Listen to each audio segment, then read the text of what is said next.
Hey everyone. So yeah, look kind of like crud today.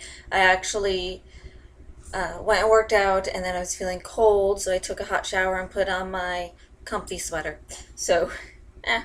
But I wanted to do a video response to Charlie Says Go about death, because I get where she's coming from about death not being this horrible thing, and other people expecting her to react with this shock at the fact that somebody died, and somebody she didn't know died. And I'm the same way. um I guess death is part of life. It's uh, nothing can live without something else dying. It's part of the cycle of everything. So, but as far as the whole this mindset that so many people are brought up with, that death is horrible, and I don't know if I was brought up with that. It never clicked that way with me. um so like her example of talking about, she's talking to a friend who's in the hospital, and the guy in the other guy in the room, or the guy down the hall or whatever, died. And she didn't, go into shock like, well, it's a hospital. People die in a hospital. My actual freshman year of college, someone I had gone to high school with was I was talking with her, and she told me that this girl, I had had classes with her a lot because we were both honor students, so we had a lot of the same classes, but we never talked. We weren't really friends, and she apparently had gotten into a car accident and died. And I didn't really react to that. It's not, and she got mad at me for not reacting. And I tried explaining, like, well, it's not like we were friends. I mean, I'm not happy that she's dead, but it happens. I mean, if I knew her personally, I would have grieved completely. Um, but I didn't. Kind of like my my dad, or technically adopted dad, whatever, um, stepdad kind of stuff. He, right after he and my mom got married, um, each of his great grandparents died, one each year. And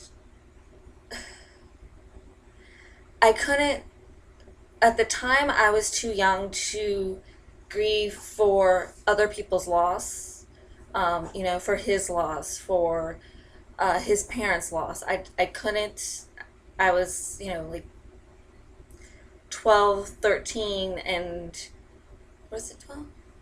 Maybe 12, maybe, you know, or 10, 11, 12. And I couldn't quite grieve for, didn't quite have that empathy.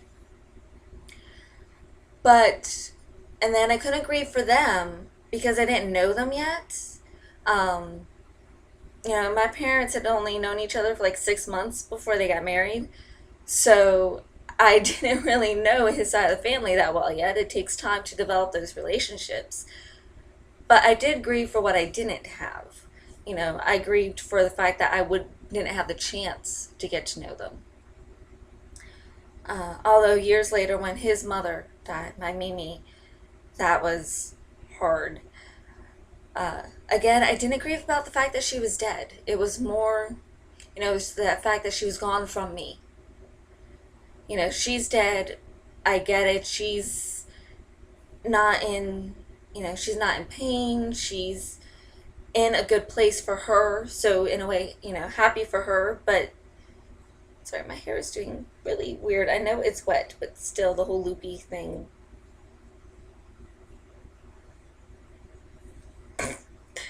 Whatever.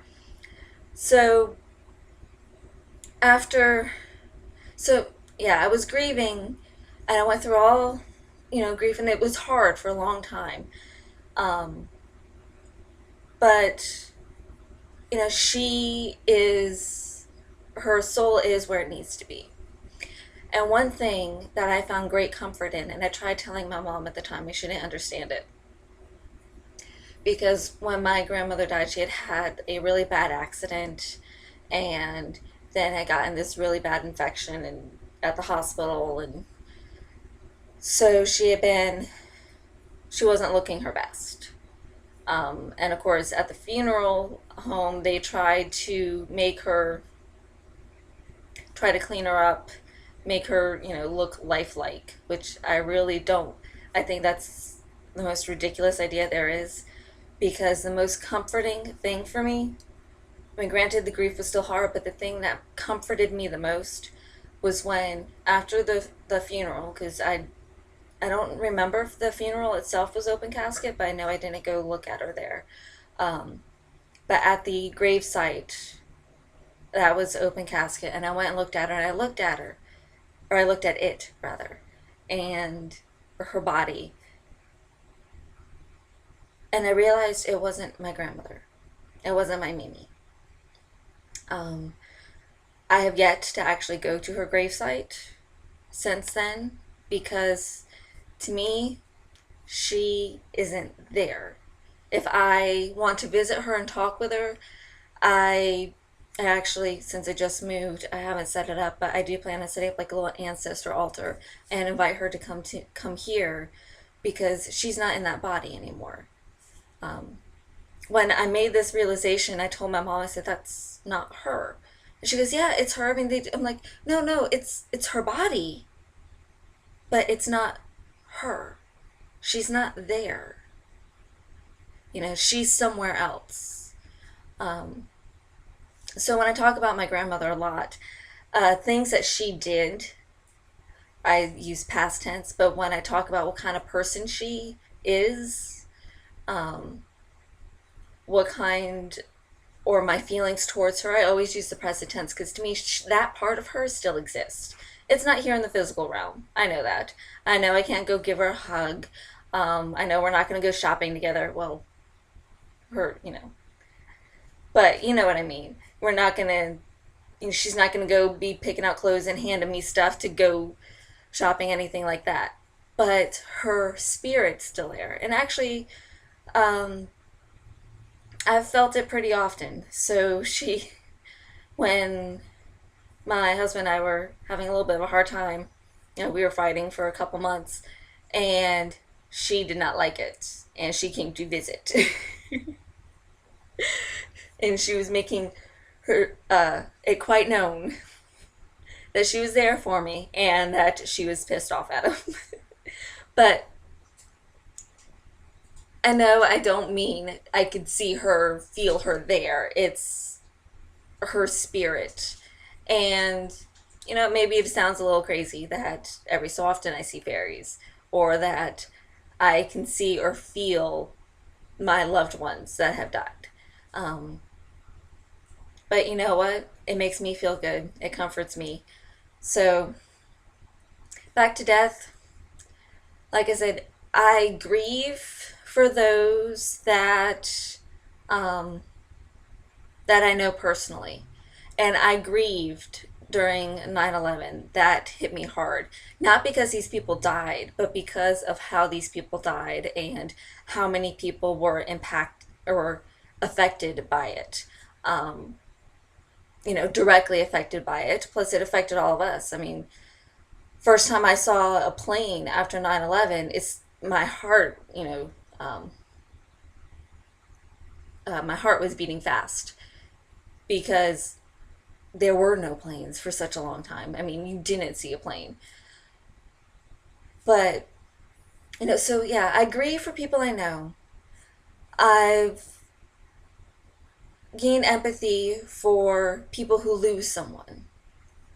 But if I don't know a person directly, again, I may feel bad about the circumstances of their death. I may feel bad about, may feel some sadness towards, for the people who lost them, but I don't feel sad for them, because they've done what they needed to do, and they are somewhere else doing what they need to do now. And I don't see that as a bad thing, Am I scared of death? Somewhat. More scared of ways to die. I know this is running long. Fingers crossed I'll be able to upload it. Um, I actually told my mom that I wanted to die hiking by like a tree just randomly falling on me and killing me on impact. That would be my favorite way to die. But, so there's there's ways to die that are scary, obviously. And there's the fear of the unknown. I know it'll be good, kind of like when I moved here. I still barely know anyone here from Georgia. So it was scary the unknown. I don't know anyone or didn't know anyone. Don't know the area. Just getting to know the area now. Didn't know what kind of job I was gonna have, and all of that was terrifying. But I knew it would be good. I had this intuitive sense that it would be a good thing for me. So I have the same view towards death. I know that when it's time, not yet, but when it's time, it will be a very good thing. But it's still a little frightening not knowing. But I think that's kind of everyone. It's always going to be a little bit of an adrenaline rush when you go on to something new and unknown. But yeah, so my views on death, my video response to Charlie, and maybe, yeah, I'll probably actually try to clean up and dress up a little bit for you guys next time. Until then, bright blessings.